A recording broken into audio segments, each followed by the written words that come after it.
Okay, well, I'll record this, and who didn't come can watch it, watch the recording anyways. So our topic today is on business continuity management, or IT service continuity management. Business continuity management is a bigger topic, which includes IT service continuity management.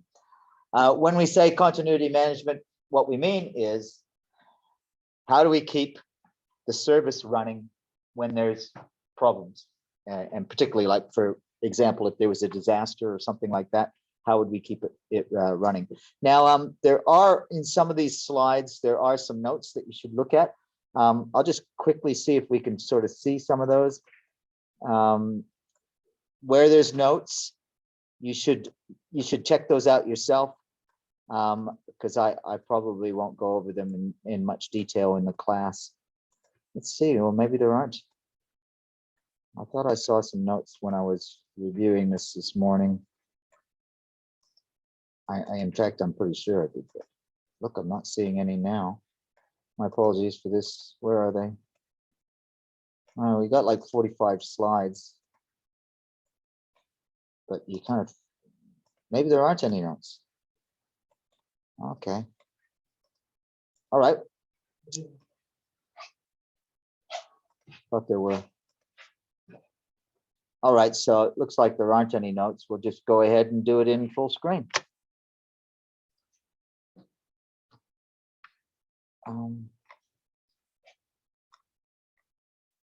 That should be to the top, right? I thought I was at the top. Yeah. This is it. So there we go. Business continuity management framework. So as I mentioned just a second ago, IT service continuity management is something that fits within business continuity management. When we say business continuity management, we say, how do we keep the business running? And obviously that's a problem that the very top people in the company, the CEO, the managers, they would be concerned with. How do we keep the business running? And they wouldn't be just concerned with IT. However, things can happen with IT that can stop the business from running, right? And so that's where we come in with our IT service management. Now, as the slide says, to do continuity management, what we want to do is we want to have careful planning. It's not just about, oh yeah, maybe there's some things could happen. It's about, let's think about very carefully, what are the things that could happen that could be a danger to our business, that have to do with IT, and how can we plan to maybe not make it so that those things don't happen? So that's risk management. And the other thing would be that if those things did happen, how could we recover from it quickly? And we got some slides on that, right? So that's the point that I'm making here. It's advanced planning. What we really want to consider here with continuity management is being creative in our minds. What I mean by that is being able to imagine all the possible things that could go wrong. You know, this could go wrong, that could go wrong, that could go wrong. If you can imagine those things, then you need to take that imagination and put it into your planning. Now, to help you with that idea of what are all the things that can go wrong, you can certainly do some research and see what's gone wrong in other companies, right? And then from that, so I mean, you don't start this in a vacuum, but definitely it is about doing a bit of research, figuring out what are the things that could go wrong. When we have identified the things that can go wrong, then we look at what we can do about that. And as I said, we've got a slide coming up pretty soon. Yeah, there's two things that we can do. We can either reduce the chance or the risk that that thing that could go wrong will go wrong, or we can put into place things that so very quickly we can recover from it. Now, which one of these things you're going to do, and I suppose you could do both of them, but which one you're going to emphasize more will depend on what exactly is the risk. So, you know, depending on what kind of business you're in, I mean, if you may have a business where if your business goes offline, if your computer system stops, that's the end of your business. All right, then you know, how do you recover? I mean, you're going to be looking at more, how do we reduce the risks? You with me? But on the other hand, if your business, if your computing is just, you know, once a month, we send out some nice reports somewhere and we don't really do much with computing, then you probably are going to spend more time planning the recovery, because that would be a cheaper option. So when you're doing your planning, and so continuity management has a lot of planning, you will consider all of these things. What if there is an event? How do we do these things? How do we talk to our staff about it? How do we make sure that the staff are safe? How do we what do we do about alternate facilities, etc.? How do we recover information systems? All of these things, etc. I'm sure that you've heard about companies, doing backups, right? Maybe you've heard about them putting in redundant systems. Yeah, so the planning for the purchase of those and the implementation of those would be included in our continuity management. And uninterruptible power supplies, all of these things. You've probably heard about those as well. And so, as well as those things, we're going to have some kind of working with emergency response, crisis management, as it says, disaster recovery. So what happens if there is a disaster? How do we get back to where we were? And business continuity, as we say. So we've got some words here that we need to describe. Now, they kind of look similar. Disruption is when our normal things, normal business is interrupted. That's a disruption. So how is that different from a disaster? In a disaster, your normal business is disrupted also, but in a disaster, it's critical. Critical means that you could die, right? If you go to hospital and you're in the critical care unit, that's because they're worried that you might die. And so they put you in there so that you won't, right? That's different than the sort of palliative care where we're just sort of getting you better. So that's the thing. It's a disaster. It could kill the business. So that's what we mean. And so that takes a whole extra level of sort of working for it. So we got these other terms too, right?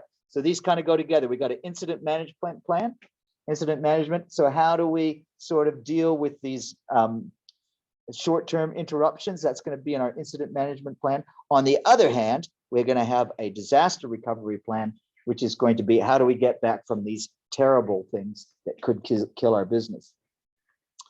So I've already talked about business continuity plans, so I'll leave it at those, but let's look at these points here. RTO, recovery time objective, which is a time. How long can we be without this particular service before it becomes critical?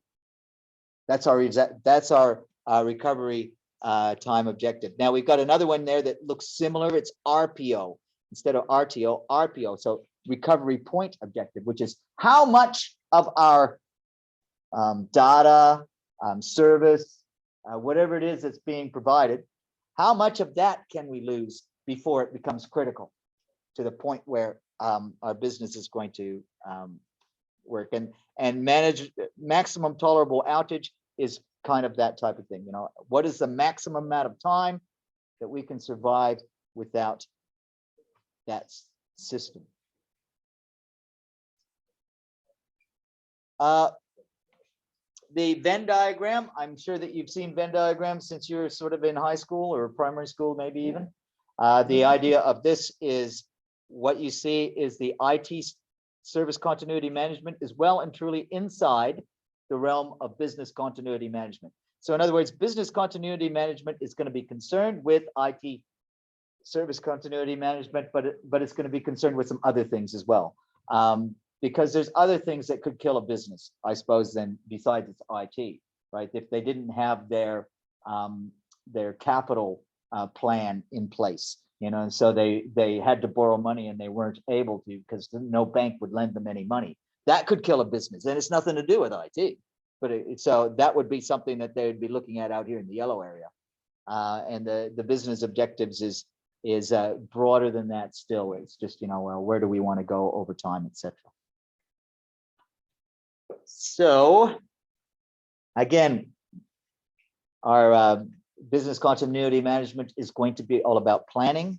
And so in our planning, we're going to look at these kind of things. So let's look at those things. Prevention. What can we do to prevent a outage or a disaster in our terms when we have things that we know could could happen to make things bad, right? Anticipation, that is, can we look forward and see things that could happen?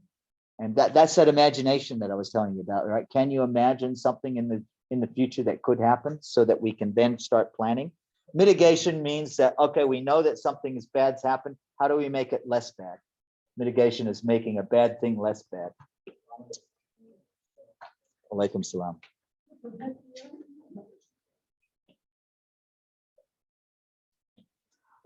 So I hope we got the idea of a disaster. I'm going to show you a continuum. When I say a continuum, I'm going to mean something that shows gradations from less bad to more bad. And you'll see where disaster fits on there. How are you?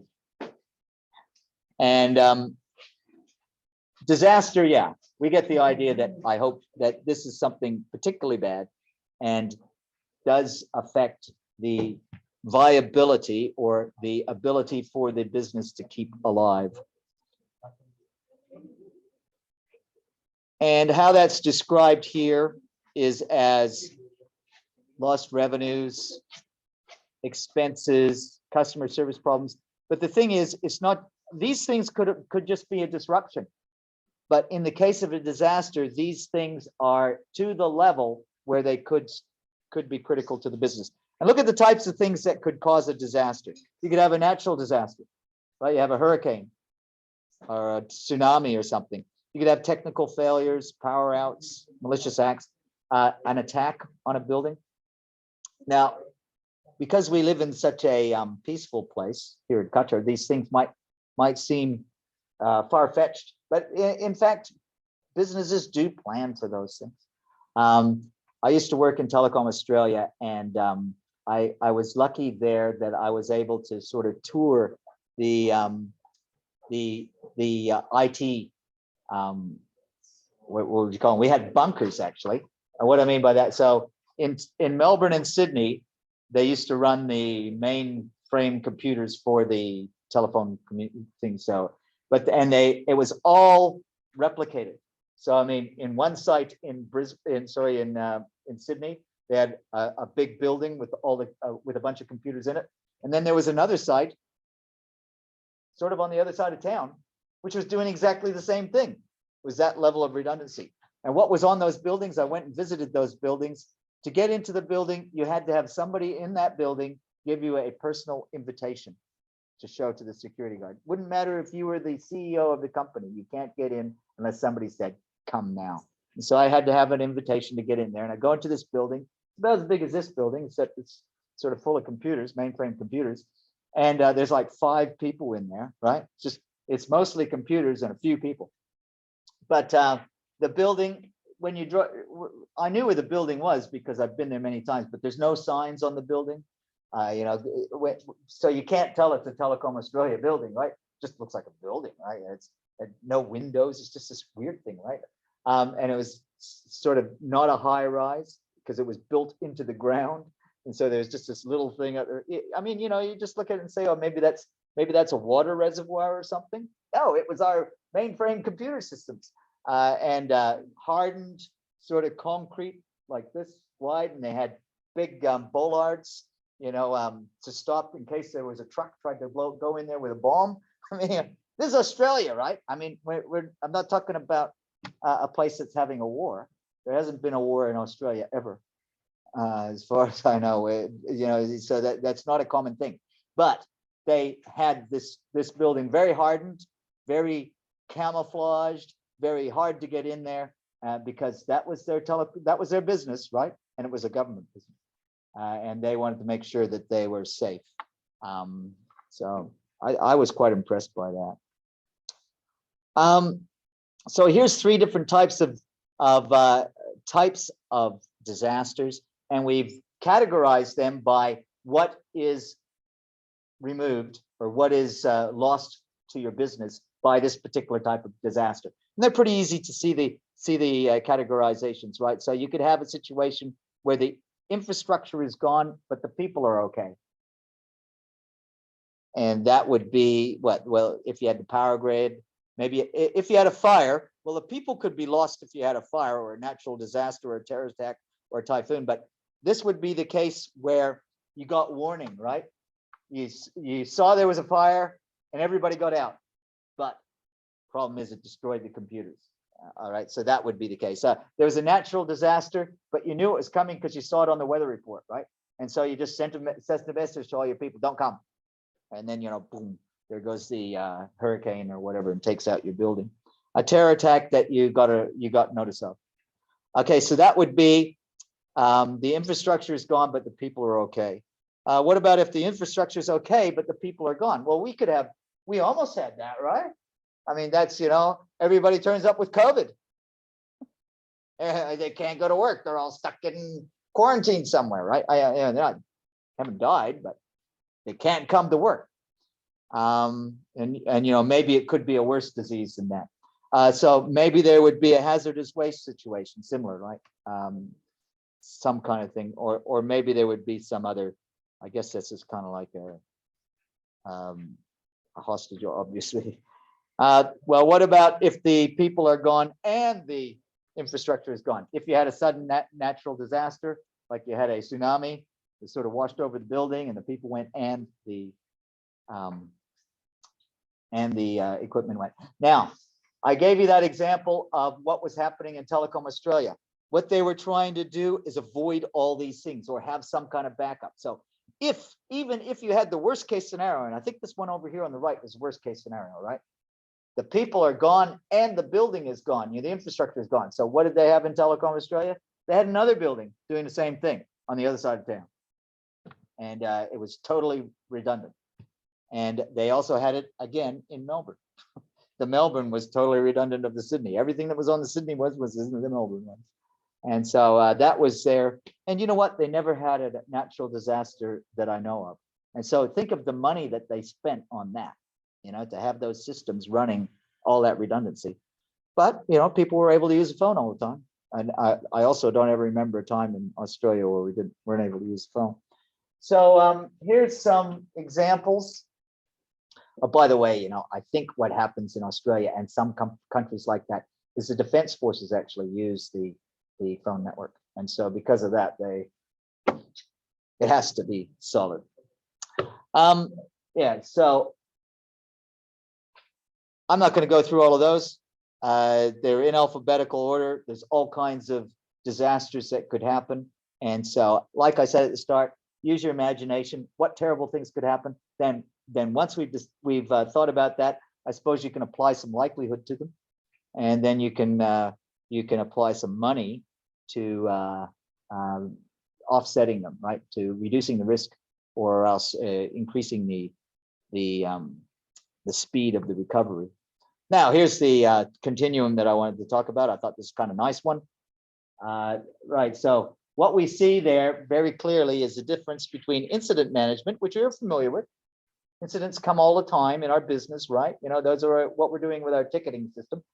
Our ticketing system is also known as an incident management system, right? Versus continuity management. So continuity management, we're going to appear in the red stuff. It's a whole different thing than incident management. Incident management are these little things that, yeah, they could have a high impact or whatever. They could even get to the point where we're going to have a problem with our SLA goals, but they're not at the level of a crisis, a disaster, or a catastrophe. A catastrophe means that's the end of our business, right?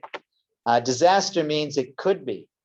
If it gets to the point where we have exceeded our RTO, or it was mentioned there, the MTO, whatever, if that means that we've got to the point where we've been out of service so long that our business cannot continue. That's what this means. And so, yeah, that's a whole other level. What I'm saying is what we're talking about in this lesson is we're talking about this. How do we plan for this so that if we have a crisis or a disaster, we don't end up in this catastrophe? We need to keep things down here at the, maybe we can't avoid a crisis, but maybe we can stop it from being a catastrophe. And so again, this is looking at that difference. Incident management, ticketing system, right? These are small problems. They're incidents that may grow into problems, but they're things that can be handled with, without a danger of the the business not continuing. But continuity management is going to be those things. How many times do I have to say it? It's those things that could stop the business from working in the future. The difference between a planned outage and an unplanned outage. Do we go offline? So I mean, if you bank here, yeah, I mean, my bank sends me something like every month. Sorry, for 2 hours on Friday morning, you won't be able to do any banking. And that's okay, because they send me the email, or it's an SMS that I get usually. They'll send it to me on a Wednesday or something like that, and it'll be Friday morning that I won't be able to do any banking. That's all right. That's a planned outage. Yeah, there's an outage, but we know it's coming back. The unplanned outage, they're the problems, right? So that's where we're having a crash that people didn't anticipate, and that makes your customers unhappy. And it could actually, as we see, rise to the level of a disaster. So we want to make this distinction. A disk failure, you got a backup disk, that's not a catastrophe. That's not a disaster. That should be down there in the level of incident management, because we've got a backup for it. Okay, so while we're working with our business, at the same time, parallel with that, we'll be fixing this disk failure. On the other hand, if the whole site goes down, if you lose data from all of your disks, well, now you've got a real problem. Now, talking about that, right? So I mentioned the redundancy that we had at Telecom Australia, and we had the hardened facilities. The other thing that we had is every night they would do a backup of all their systems, the data, and they would take that to an off-site location. So even if you if somehow all of those main building facilities were destroyed by whatever, they would be able to get the data back to the night before. And so, that was part of the disaster recovery plan. All right, so what would be the difference between IT service continuity management versus business continuity management? I think I've already mentioned that. Business continuity management is bigger. IT service continuity management is within business continuity management. And I gave you the example of not being able to get capital for your growth or something, you know what I mean, to meet your debts. You can't pay your way. That would stop your business, but it's nothing to do with IT. But your business people are still worried about it.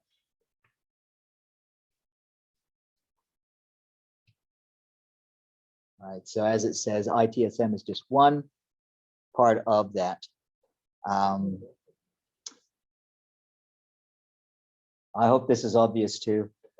Computer systems, when they go down, if they're going down by any of these disaster things, it's probably going to be without warning, and it's probably going to be not a great thing. So you could be any of these things: damage, denial of service, denial of access, non-performance.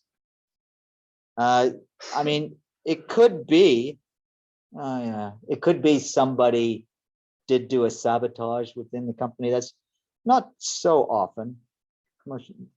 More like, there's lots of things that could happen. So let's look at what do we do. So these 4 steps, let's go back and look at that. Initiation, requirements, strategy, implementation, ongoing operation. I hope what you see there is this is like a planning process. How do we plan? Because the continuity management is all about getting a plan. So the initiation, what are we going to do? We're going to say we're going to set acceptable levels of outage, etc. We're going to identify what is going to be a catastrophe, what's going to be a disaster in terms of our data and our systems.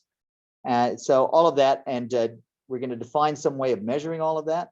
As it says there, a business impact assessment, risk analysis. When I was working in Telecom Australia, I actually worked on making some of these reports.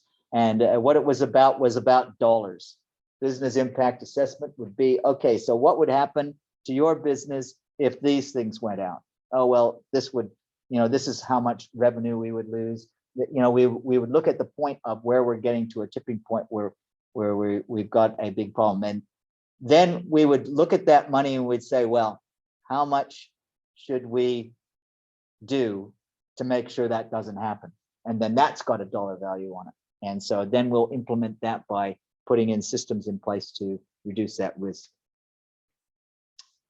So let's have a look at this. This is the next step here. Once we've done our initiation, we've got that sort of started. We're going to look at this business impact analysis, look at the different things that could happen and cost them out. This could happen. That would cost that much. This could happen. And then, yeah, so as it says there, there's many templates. Now you're going to have an exercise. I'm sorry, there is one more lab to do.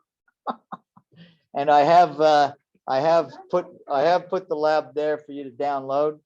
I'll go through it with you next week because we're actually a little bit ahead. I was supposed to give this lesson next week, but I'm giving it to you now so that we don't have to give it next week.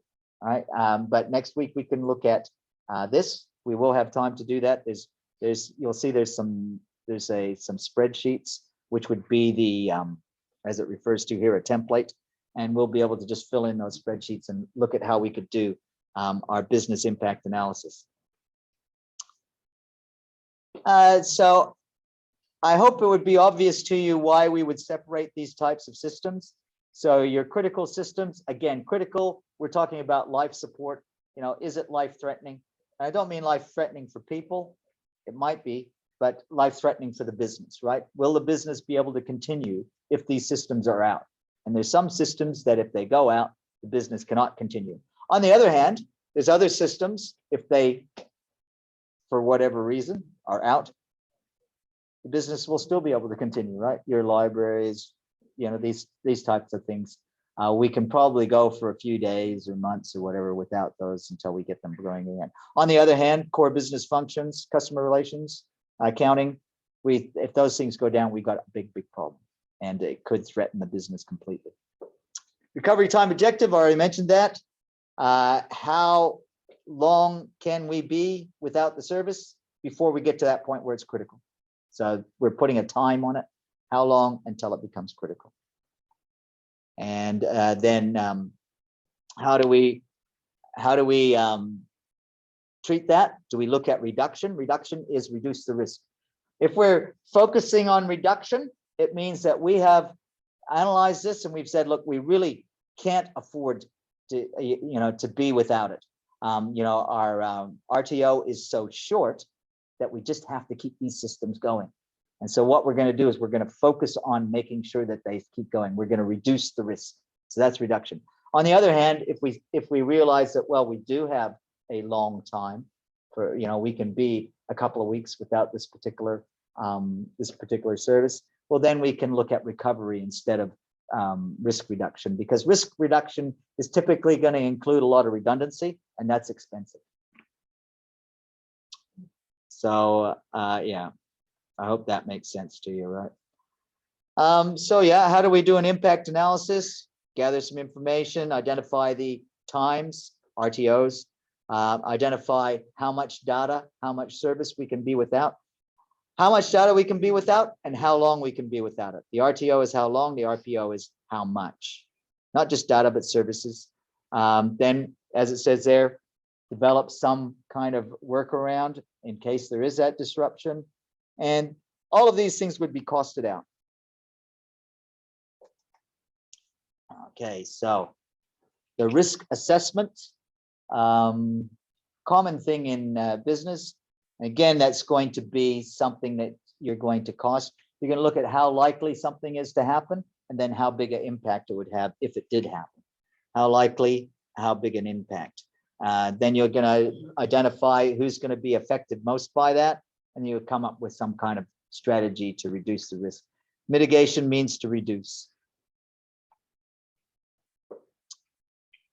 Hopefully these things, I think you've all heard of these before.